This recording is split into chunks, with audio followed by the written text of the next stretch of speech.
Bonjour à tous. Il est maintenant connu que le résultat d'un candidat à des élections est proportionnel à son temps de passage dans les grands médias. Par ce biais et sur ce principe, les milliardaires qui détiennent les grands médias peuvent faire élire qui ils veulent. Mais au temps de passage médiatique s'ajoute, vous avez dû le remarquer, le temps des commentateurs, c'est-à-dire ce temps qui n'entre pas dans le temps médiatique comptabilisé pour le candidat, mais pendant lequel les journalistes ou les experts parlent de lui en son absence et lui font une publicité ou une contre-publicité.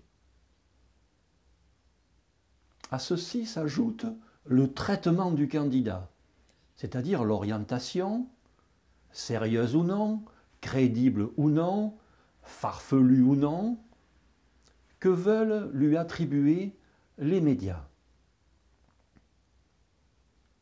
Les médias milliardaires, ainsi, peuvent donner de la crédibilité à un candidat, du sérieux, une stature ou, à l'inverse, le descendre complètement. C'est en ce sens qu'Emmanuel Macron a été fabriqué totalement par les médias milliardaires. Dans l'élection de Macron, pour couronner le tout, le big data a été largement utilisé pour en savoir un peu plus sur les gens et manipuler au plus près les populations.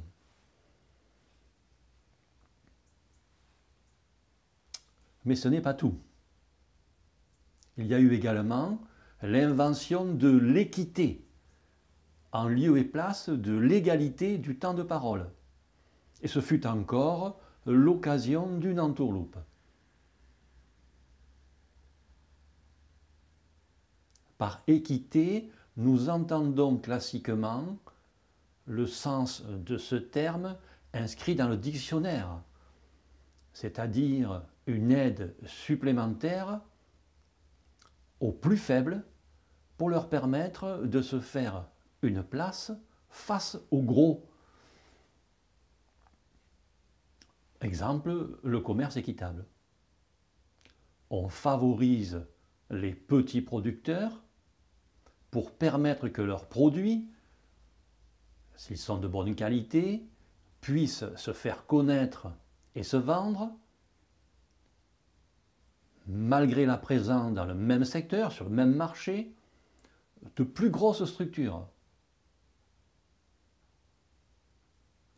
Et bien là, dans le domaine des élections françaises, c'est l'inverse que l'on constate. On censure un candidat, il fait donc de petits résultats, et les médias se servent de ces petits résultats pour cautionner leur censure, qui continue ainsi indéfiniment. On peut constater que le vrai mot pour définir cette façon d'étouffer un candidat n'est pas équité, mais proportionnalité. Par exemple, un candidat qui fait 1% de vote aura 1% de passage médiatique, ce qui le contraindra à rester longtemps à ces 1%, puisqu'il restera invisible du grand public. Pour illustrer ce phénomène, nous avons les résultats du Front National avant qu'il accède aux médias de masse et ceux du Front National après ses passages répétés dans les grands médias, à l'époque où toutes les portes des médias furent ouvertes à Jean-Marie Le Pen.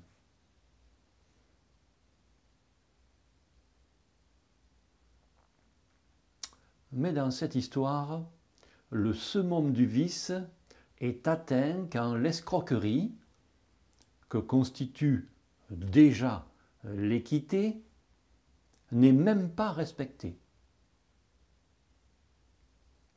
Cela se produit en France, dans le pays des droits de l'homme, au pays de Voltaire et de Rousseau.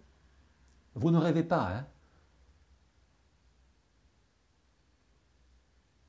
Cela arrive quand un candidat aux élections, après avoir été censuré, boycotté, humilié, diffamé, moqué, ridiculisé, etc., obtient quand même 1% de vote et que suite à ça, il ne bénéficie même pas de l'équité.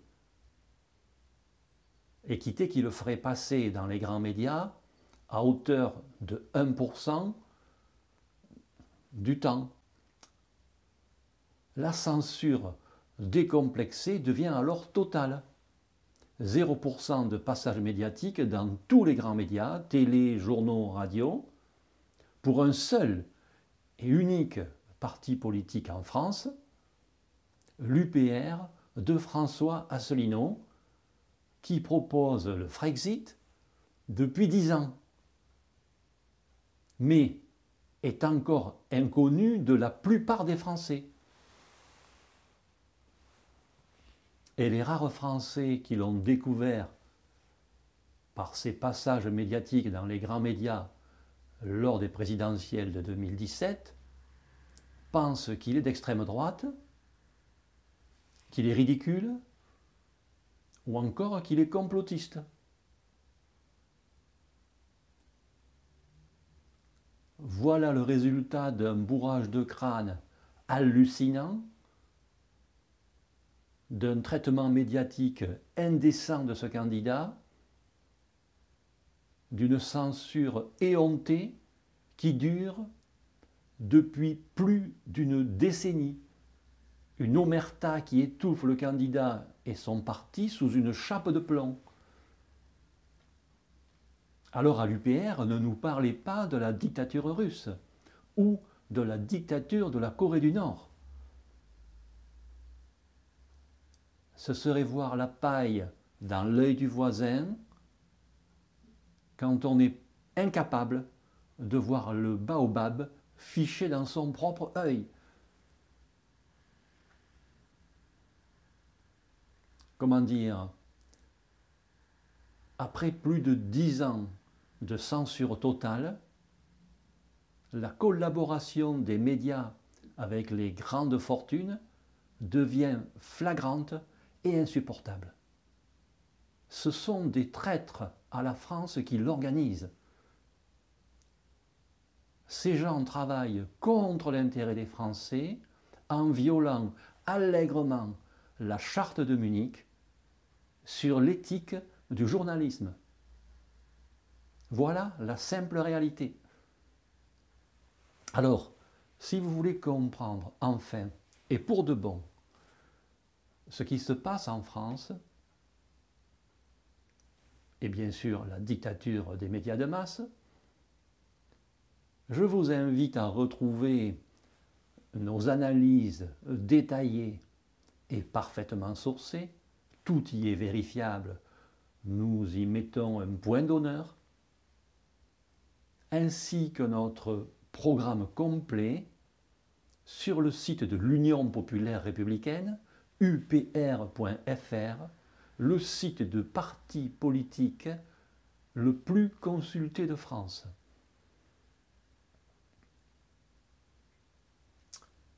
Je vous remercie de votre attention. Alors, que dire de plus? Eh bien, n'hésitez pas à vous abonner et à partager cette vidéo si elle vous plaît. Vous pouvez également cliquer sur la cloche en haut à droite de l'écran pour recevoir une notification lors de ma prochaine vidéo. Voilà, c'est tout pour aujourd'hui.